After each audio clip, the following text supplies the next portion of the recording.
Yesterday the question came up, what is the difference between anxiety and worry and fear? Could you clarify that, please? Yes. Anxiety is what should be. Worry is what shouldn't be. And fear is self-concern, Joan. It seems when you consider worry and anxiety and fear that they're are self-concern. Isn't that true? Yes, what it could be sometimes concern for others, but always like worrying about somebody else? About your child, for instance, or some. In preparing the worksheet on worry, I was considering that, and it still seemed like basically worry was self-concern. That's not true. Huh? Well, in the final analysis, everything is self-concern. Yeah. Everything troublesome is self-concern.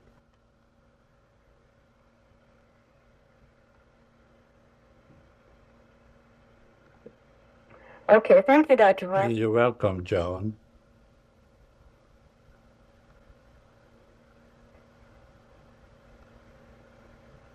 Dr. Hora, this is Faye. Yes, Faye. I have a question. I was reading The Soundless Music of Light about time, and in the book it says the prison of temporality consists of interpreting everything in terms of childhood experiences. Yes, yes. And recently, an old friend came up and told me that he loved me. I said, that's nice, I like you too.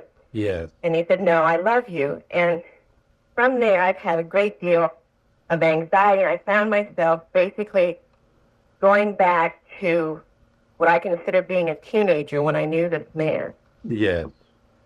And when I read this morning, it seemed that I was still perceiving him and myself as children. Yes. And that's probably, I continued doing that. Yes. Could you talk about that and explain the meaning of that to me? Well, apparently you have accumulated certain preconceived notions about the character of this individual and are afraid of getting involved with him. Is that correct? Well, my fantasies keep saying I would like to get involved with him. He is Mexican, and at the time when I was in high school, my parents wouldn't allow me to go out with Mexicans. Yes. And yet you say that you are afraid of him. Is that what you said? Right. There seems to be an anxiety there. Yes. Well, it's almost like I want to go out too much and not getting enough. He seems, after he said that, he seems to draw back from me. Uh-huh. Uh-huh. Well, perhaps you have some fantasy about him which you want. You would like him to live up to your fantasy. See, when we want something, then we have a certain fantasy about what should be, what we would want to happen, and there is always this one thing that underlies our anxieties. If you are anxious about it, then you have a certain fantasy about what should be. I need you to speak up a little bit. Yeah, but could you speak a little louder? We have the fans running here. It is hot and all high, and so we have to overcome this, Static. sound of the fans. All right, I'll come closer to the mic. Thank you. Yes. Can you hear me well now? All right. So, okay, Faye, so you probably entertain certain fantasies about this man. which you would like to experience. So you have a preconceived notion of what should be, what should happen, and what you should experience, how things should develop. And that would make you anxious. What do I need to do to overcome that? Well, of course, it's not a good idea to fantasize ever. Yes. Because if you are fantasizing, you're just creating conflict with reality. Your private reality will always conflict with actual reality, or your fantasy will never harmonize with his fantasies. Most people live in fantasies, especially when it comes to romance, right, Faye? Yes. So the Bible says, trust in the Lord with all thine heart, and lean not unto thine own fantasies. In all thy ways acknowledge him, and he shall direct thy paths. So we have to refrain from fantasizing and remember the second principle of metapsychiatry. Would you recite it for us, Faye? Should. Take no thought for what should or should not be. Seek ye first the good of God, which already is. Seek ye first to know the good of God, which already is. Know the good of God. Maybe that's what I'm missing. Right. Right. So this will relieve your anxiety. Thank you very much. You're welcome.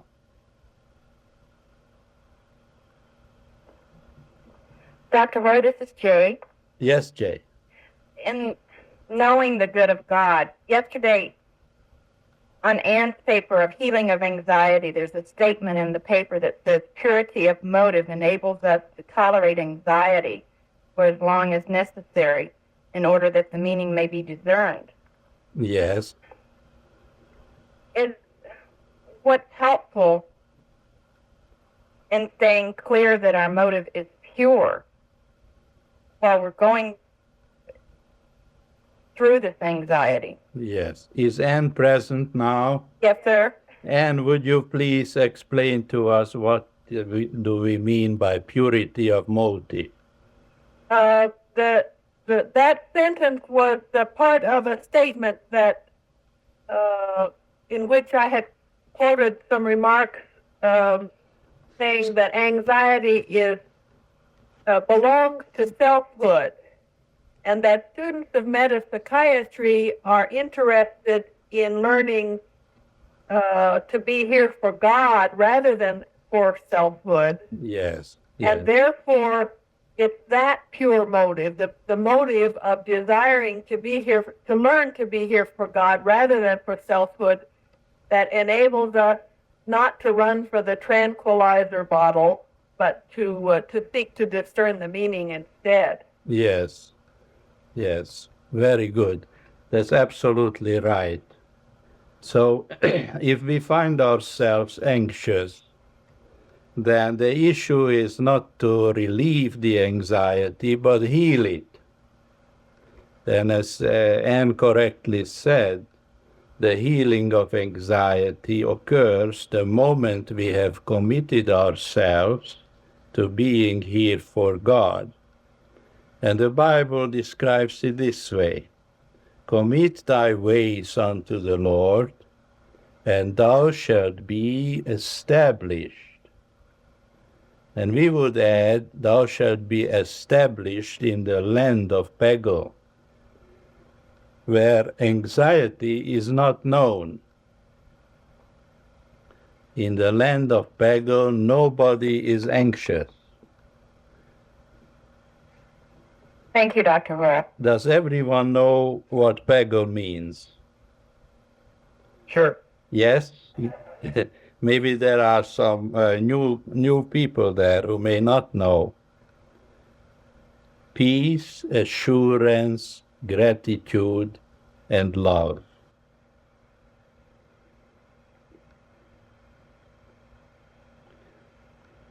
Dr. Hora, Yes. this is Larry. Yes, Larry. In looking at the issues with Anne and her paper yesterday on anxiety and working to heal these with the 3 R's, I have the recognition that one of my problems is that I really have never been interested in spiritual growth. I have just been interested in spiritual knowledge for the sake of ego. Yes. And having that recognition, I realized that the next issue I needed to work on was regret. Yes. And always before, I assumed that once I recognized something, it would be easy to regret it. Yes. And then when I started working in meditation on the issue of regret, Yes. it appears obvious to me that regret isn't all that easy. One has, and I just wanted to bring this up in looking for direction. I realize now that I think I have the recognition part I think is pretty clear to me, but it's not real easy to sincerely and honestly regret letting go of the things that have fed the ego. Yes. Yes. And I was wondering if you could give any advice or direction in how to work through the issue of regret, or really to approach it appropriately. Well, it is easy to regret our ignorance when we are suffering, Larry. If we are not suffering from our ignorance or our ego strivings, yes, psychoanalysis believes that to have a strong ego is a very good thing. But a strong ego will inevitably get you into a crisis. And when we are in a crisis, when we are suffering and we understand that it is our false desire for ego strength and ego success and ego gratification that has precipitated into this crisis, then regret is easy, no problem. Turning, however, into reorientation could require some help, because very often we reorient ourselves in a wrong direction. Namely, when we are suffering, we want to find relief. So then we can go to the movies or take some drugs or get drunk or take something or reorient yourselves towards physical fitness or karate or something. There are many, many ways that we can reorient ourselves in the wrong direction.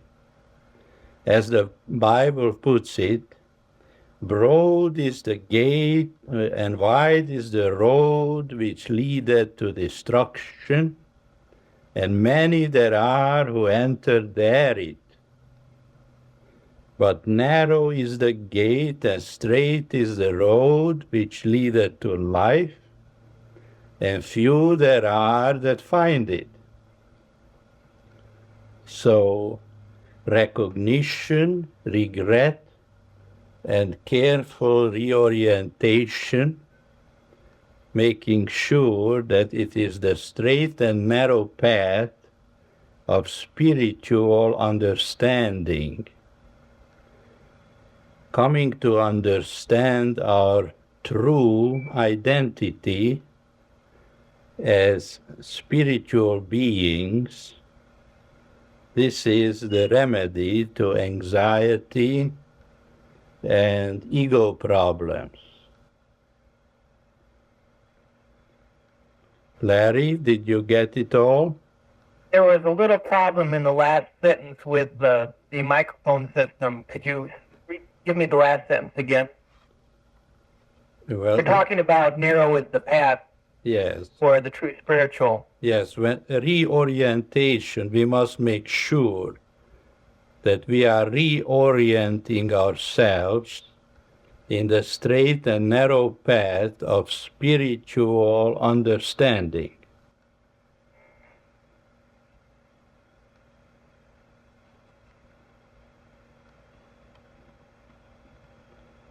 And the key to moving from recognition through regret to reorientation is holding a close view on the narrow path, so to speak, not letting yourself wander. Yeah, you have to know what is the valid direction for reorientation. And metapsychiatry makes it clear that we seek to understand our true identities as spiritual beings, where the ego disappears and our interests are focused on attaining PAGL consciousness rather than ego gratification. This is not a religious quest, but a quest of liberation from the suffering of ignorant life.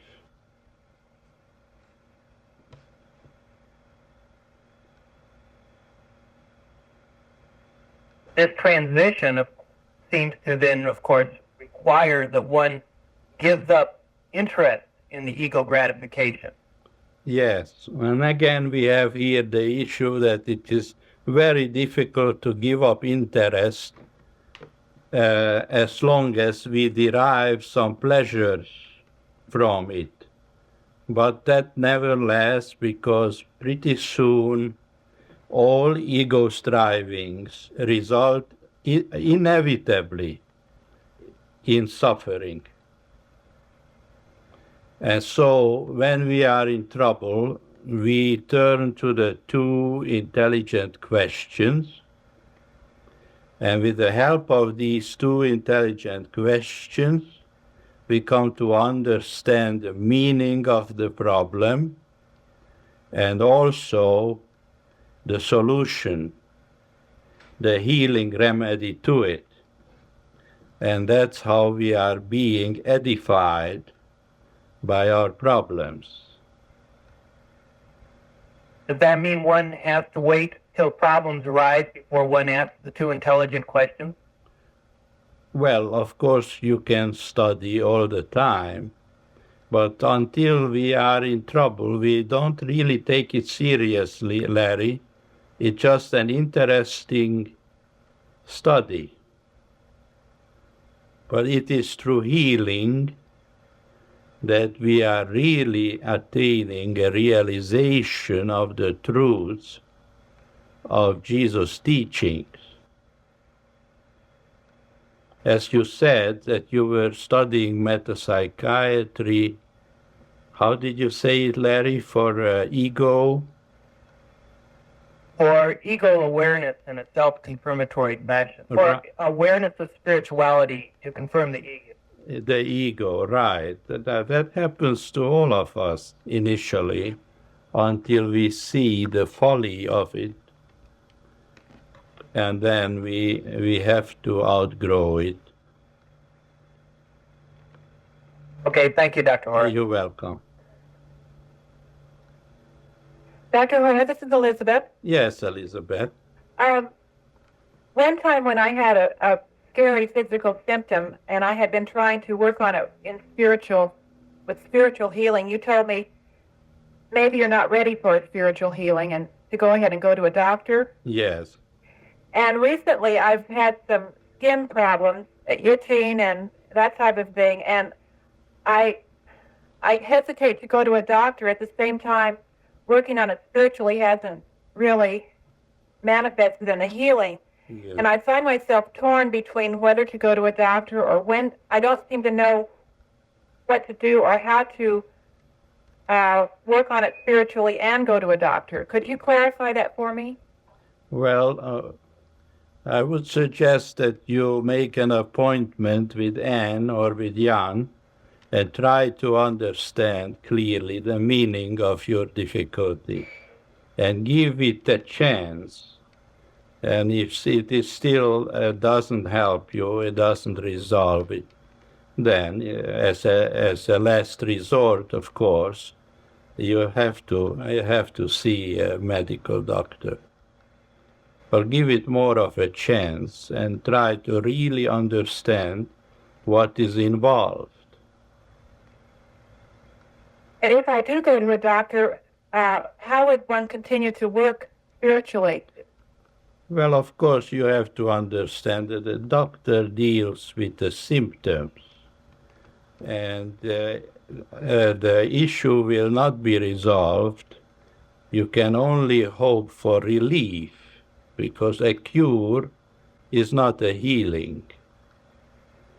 So a cure is a temporary reprieve for a mental problem, which unless it has been healed with the truth, it will tend to recur. Thank you, Dr. Hora. You're welcome, Elizabeth.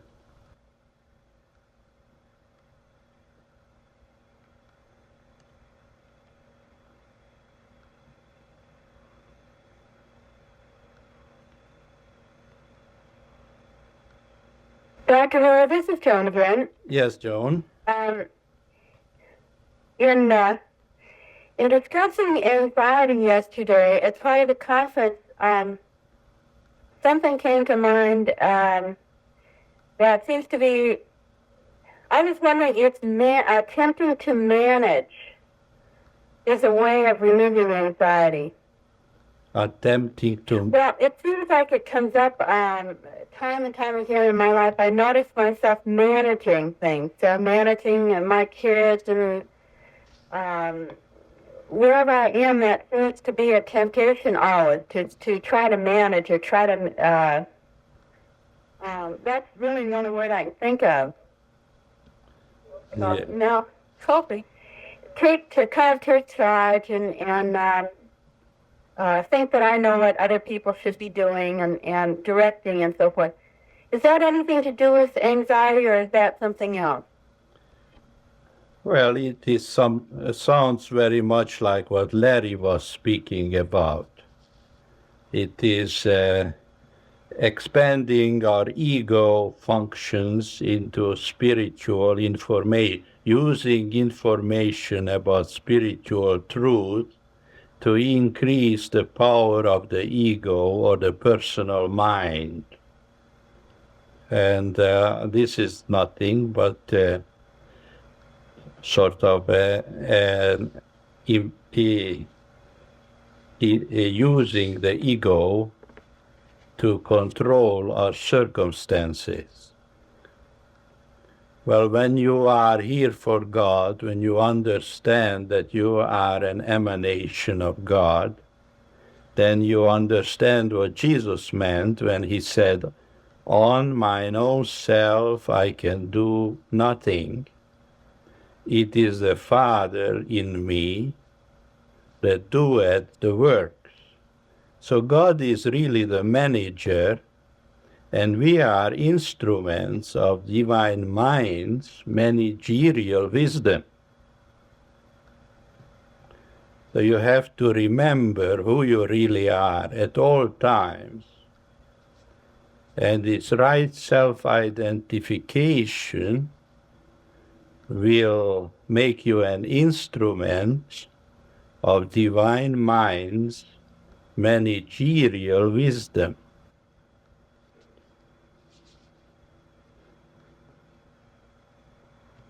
Thank you, Dr. Hora. You're welcome, Joan.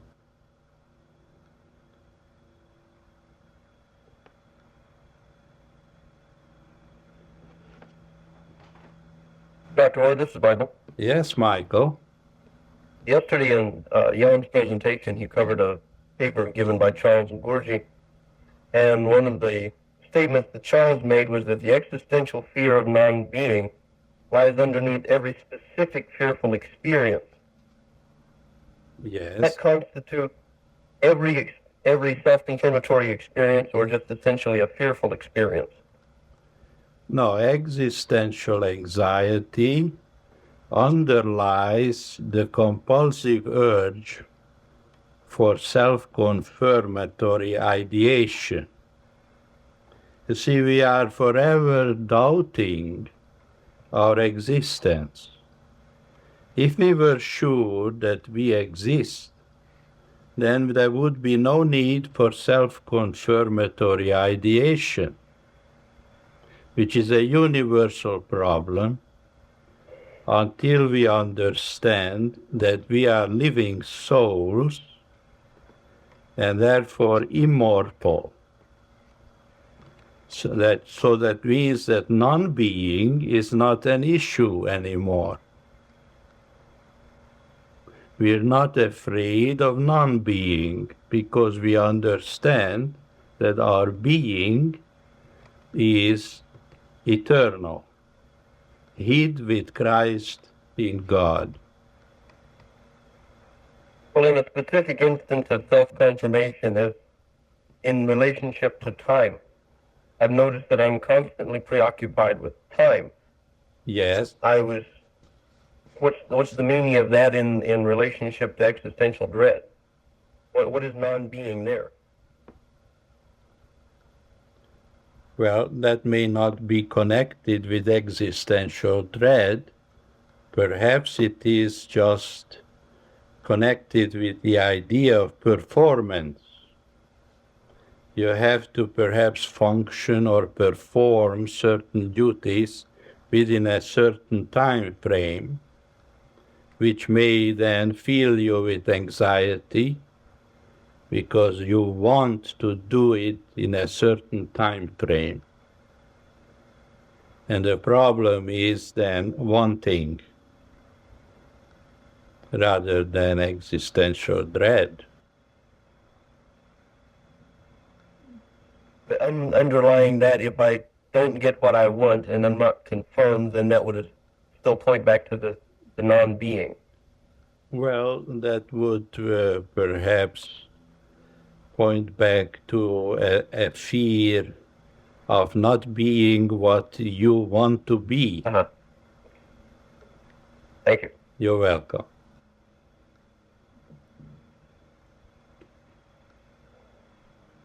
Hello, Dr. Hora. It's Roberta. Yes, Roberta. Along the lines of existential dread, I have what I call my Sunday afternoon anxiety. I'm not working, the kids aren't home, I'm alone in the house, and I get anxious. Yes. And I say to myself, God is where the problem is. Right here, God is. Often I'll meditate. I remind myself I'm a living soul. I write down my anxieties. But almost every, assuming I have nothing to do on a Sunday afternoon, Yes. there it comes again. That empty space, that anxiety. I'm alone. Yes. There's a fear. Yes. And I would like some help with that. Yes. Well, Roberta, perhaps at heart you are a feminist. Now, feminism is based on the notion that we are what we do. And if we don't do anything, then we are nothing. And Sunday afternoon, when we are not doing anything, we feel like we are nothing. And that is unacceptable. Perhaps that is your problem. Yes. Roberta. Well, I usually, when I feel this way, I usually stay with it and don't do anything purposely. Sit with it and face it. Yes. And I will meditate, sit in the garden, attempt to realize that I'm never alone. I'm with God. This time is a blessing. And I don't think I'm making much progress because it happens very often the next day.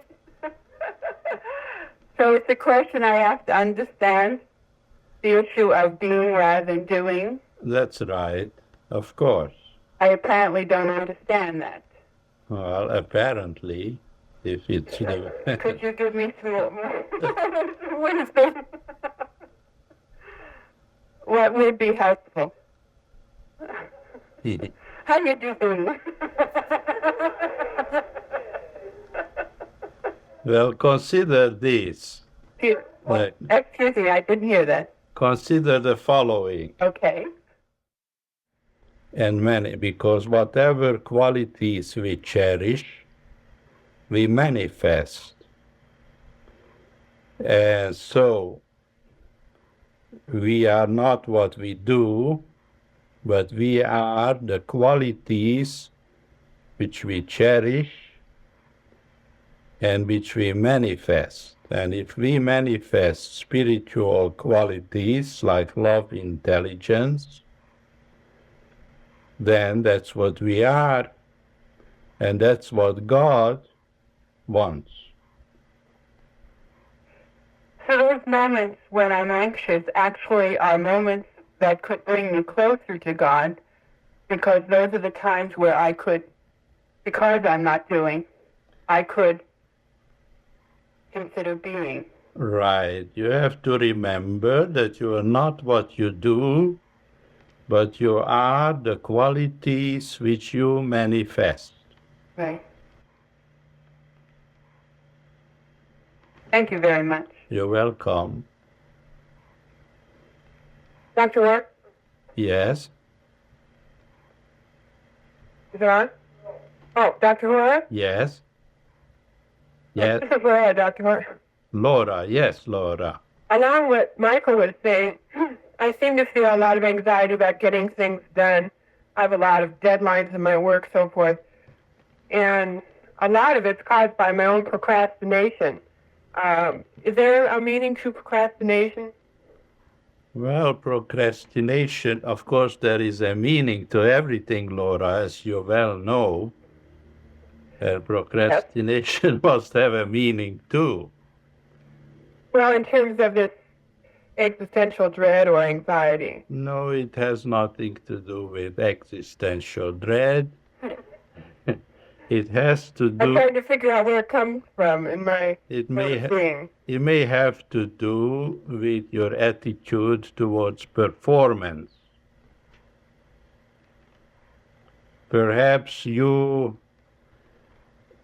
evaluate your own worthwhileness by the performance, by your performance. Maybe you think about being judged by your supervisors on the basis of your performance. Yes. And you like it and you dislike it. You may be in conflict about that. In conflict about being judged? Being judged by your performance.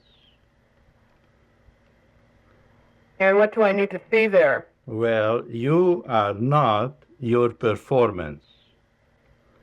You are the qualities of God which you consciously manifest. And that's what you are. And no other value system applies for you. So if you understand who you really are, then you will not be afraid about being evaluated on the basis of your performance. That's very helpful, thank you. You're welcome. Dr. Hora, this is Glenn. Glenn. I was very interested in your statement on immortality and was wondering if by that you meant a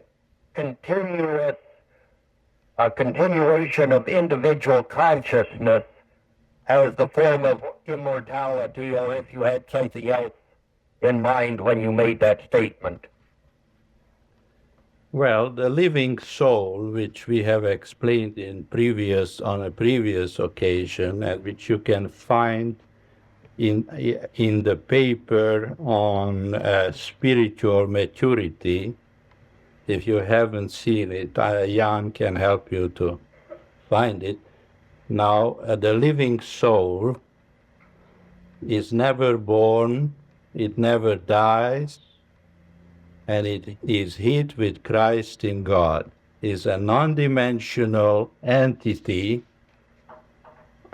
of spiritual consciousness.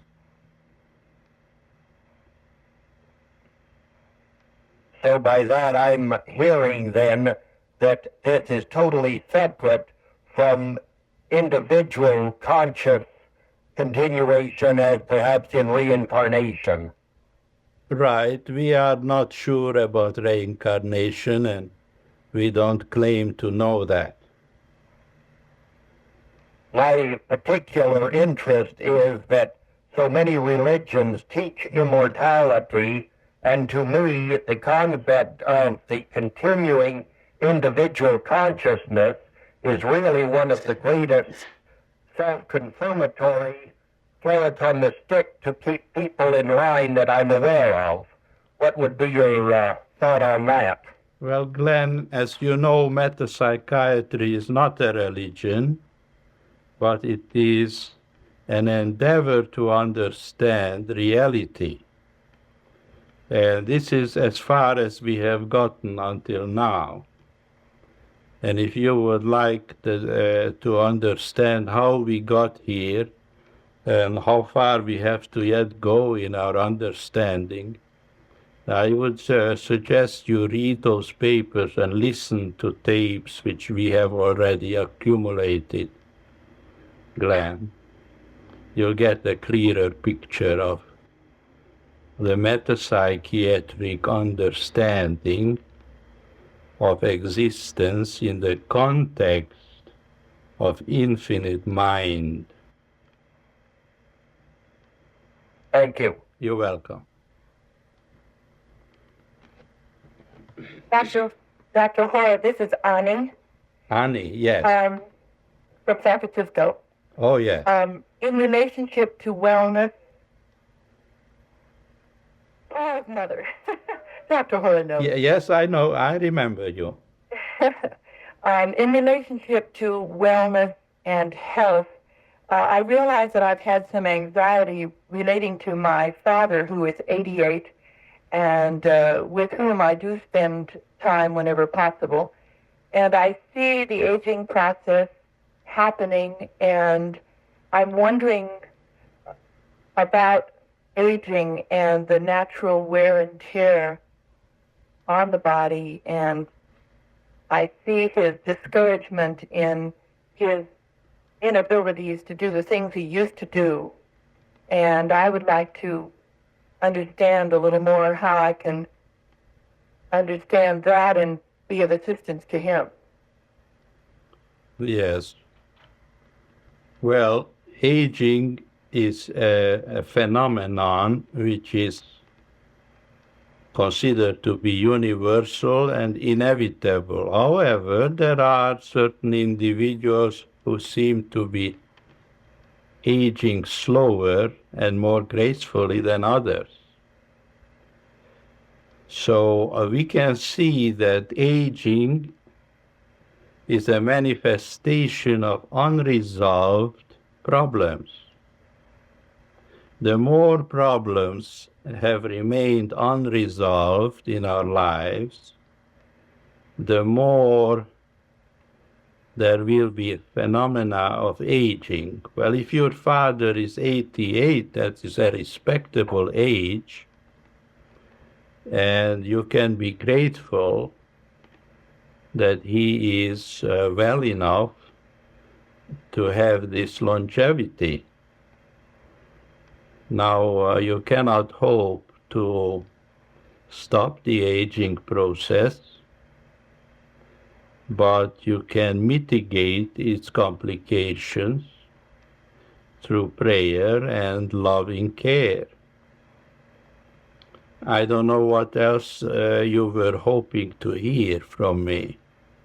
I think I'm pretty much hoping to hear what you've just said. Of course, as you know from my previous discussion with you about my younger son's stress, Yes. this has been a great pain for my father since he was the first violin teacher. Uh-huh. And he feels he has lost him. So this has added to, I think, his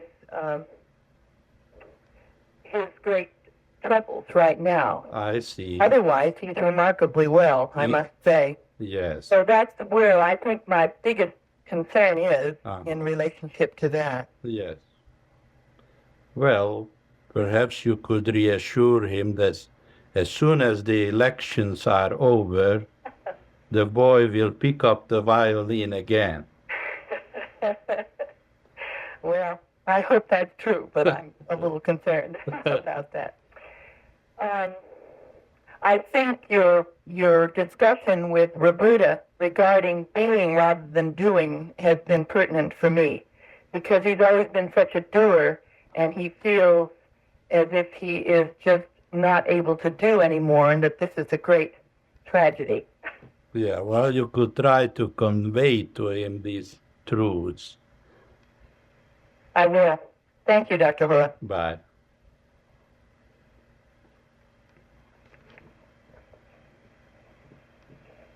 Dr. Hora, this is Alice.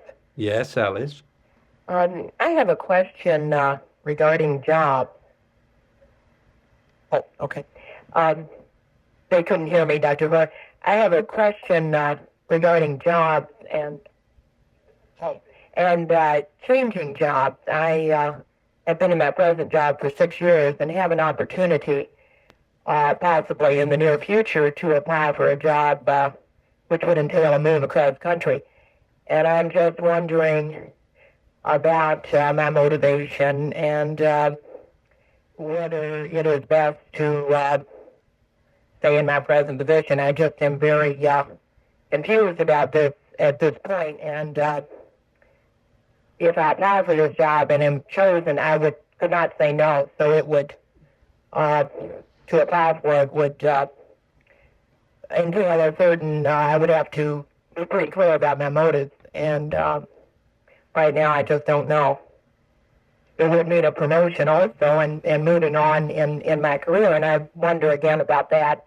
That just being a beneficial presence where I am is maybe the way to look at it. So I don't know. I'm just confused about changing jobs. Yes. Well, your question touches on the problem of decision making, isn't it? Yes, it does. Now, what does metapsychiatry have to say about decision making? Well, that really God makes the decisions, and that if we are receptive to His inspiration, then we will be guided in the right direction. Well, I have thought about that also. you see, Alice, you know the answer.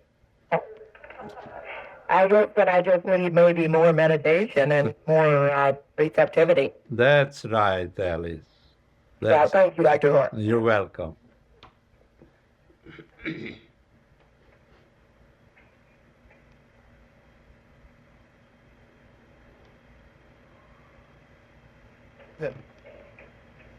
Dr. Hora, this is Michael. Yes, Michael. Being of aging is a manifestation of unresolved problems. Yes. I'm younger than I look like, and I don't have any problems.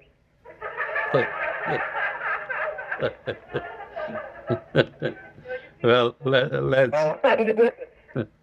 let's see. Your problems are not of sufficient gravity to rob you of the spark of life.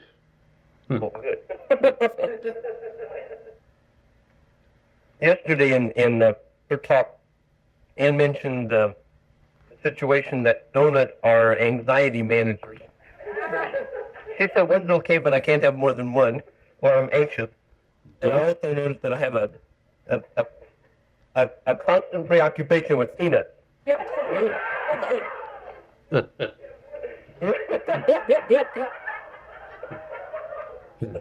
I was wondering if you would address the issue of using food as an anxiety manager. Yes, of course.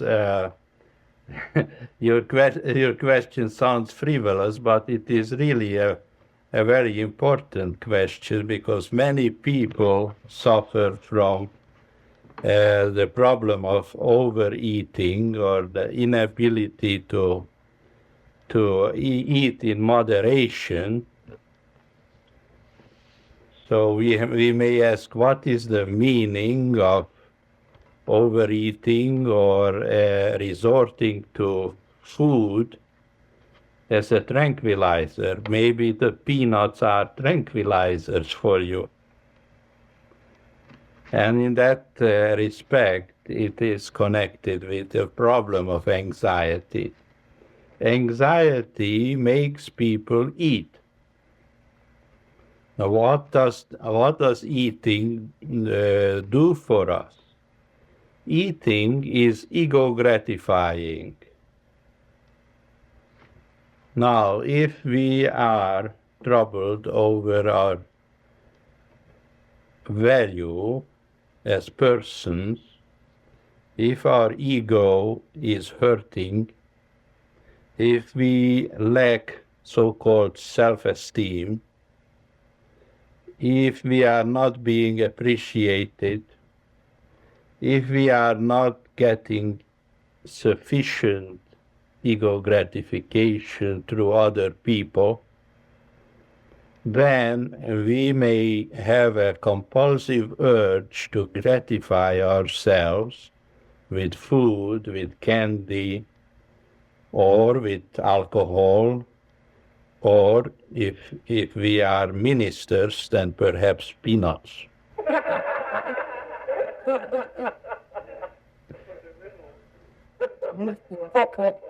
But it is essentially a tranquilizing process, which is never ending until we have found that ego gratification is not necessary.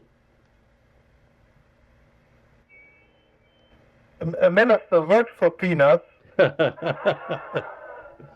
That's true. Are you finished, Michael? Dr. Hora? Yes, Michael. In what respect would that relate to, there seems to be a very distinct connection between peanuts and reading, that I don't pick up a book without opening a can of peanuts. Oh, I see. How would that... Yeah, I read every one of them. Yes. What would be the meaning of that? Well, intellectuals have a tendency to consume books just as they consume peanuts. Thank you. You're welcome. Hello, Dr. Hora. This is Georgiana. Yes, Georgiana. And I have a question with anxiety. Yes. As I'm facing some of my mistaken ideas and trying to switch more consistently for being here for God, I noticed that in the interim, my anxiety increases. What would be helpful to keep in mind when our anxiety is increasing? Well, if switching to being here for God increases your anxiety, then perhaps you're not sufficiently sincere about the switch. Okay. How could I find that out? How would I know that?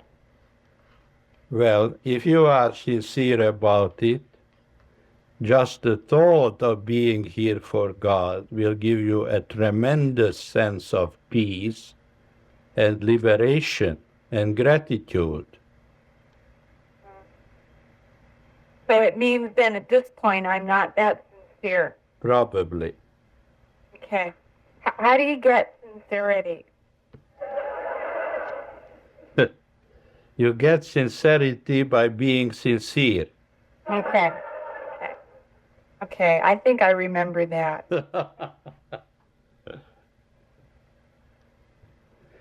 Sincerity is a commitment to truthfulness, Georgiana.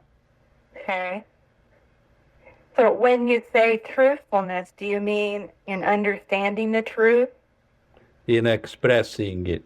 In expressing it? Yes. Okay. And by that you mean in being, my being? Yes.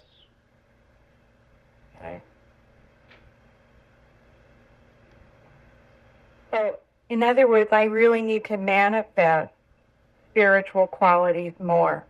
Right, and be committed to it and cherish it and be grateful for it. And I think you really are, as I have seen you functioning. That's very helpful. Thank you. You're welcome, Georgiana. This is Sheila. Yes, Sheila. We've been studying the prodigal son, Yes. and I always identify with the self-righteous, dutiful older brother. Yes. And then I'm always told, well, the father says, all mine is thine. Yes. This doesn't help me at all. Could you speak to that? Well, what did the father mean? What was he talking about? Calves or furniture or horses or pigs? What was he talking about? Spiritual blessedness. Exactly. Yeah. Exactly. Spiritual qualities, wisdom, love, joy, beauty, harmony, peace, assurance, freedom from anxiety. That's what the Father was talking about, because those are the realities of life. Those are the treasures in heaven, as the Bible says. Lay not up for yourself treasures on earth, where moth and rust doth corrupt, where thieves break in and steal, but lay up for yourself treasures in heaven, which is spiritual values. That doesn't seem to be the problem. The problem seems to be with the self-righteousness. In other words, I envy the prodigal son who has just really blown it and comes back to the father. Yes. Well, you can blow it too if you want to.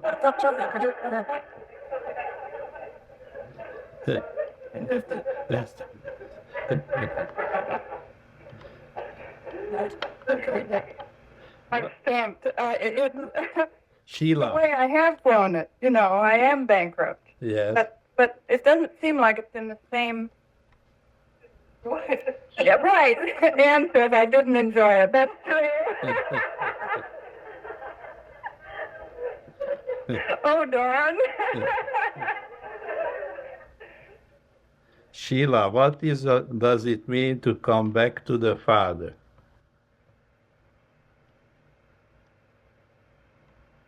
To return to the truth, to reality. Exactly. Exactly.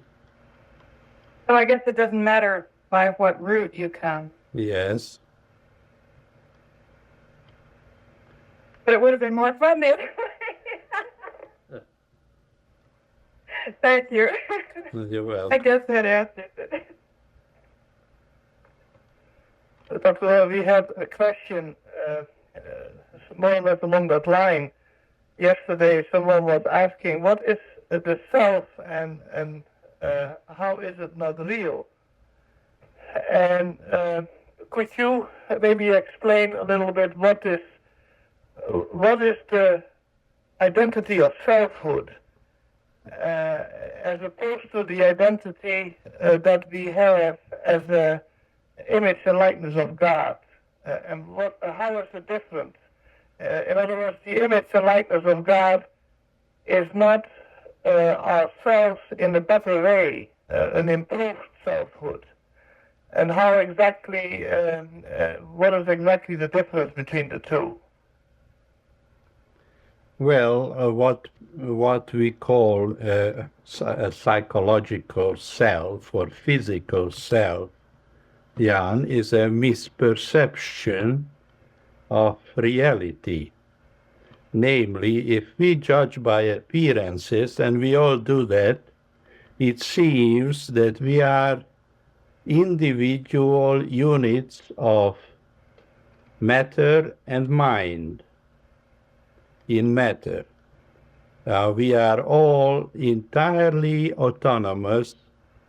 In no way can we see ourselves connected to any kind of creator or any kind of source. We just seem to be like billiard balls, completely autonomous and self-existent and apart from God.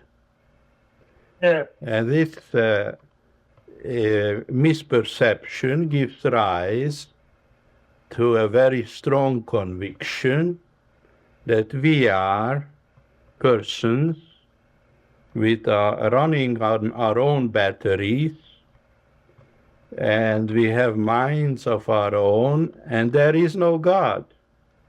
That we are completely separate from any kind of deity. Well, this is the self. Yes. And of But course, that is a mental concept only. yeah, based on misperception There's no misperception. by the fact that God is not visible. But God is revealed to us by the spiritual seers of all times and various religious seers, and Jesus Christ and the Buddha, and they tell us, and we can verify it in individual experience, that indeed what we see is an illusion, that there is an existence apart from God is an impossibility, that things are not the way they seem to be. Now, the right understanding of our selfhood is based on the realization of our inseparability from the divine mind, which is the creative principle of the universe. And when we come to understand our at-one-ment with God, then we discover our true self-identity. We have returned to the Father, as the story of the prodigal son tells us. And then we can see and understand our true self-identity in the context of God, and that makes all the difference in the world. The son who returned was an entirely different identity then. Of course. Well, it was the reality of him, whereas when he left the Father, he entered into a fantasy. I see. So ego existence is a fantasy, an illusion, a maya, as the Buddhists say, or samsara. Yeah. There is no reality to it, even though to unenlightened sense it seems to be very real and very troublesome. And tell Sheila not to long for it, because it's troublesome. It's not just fun.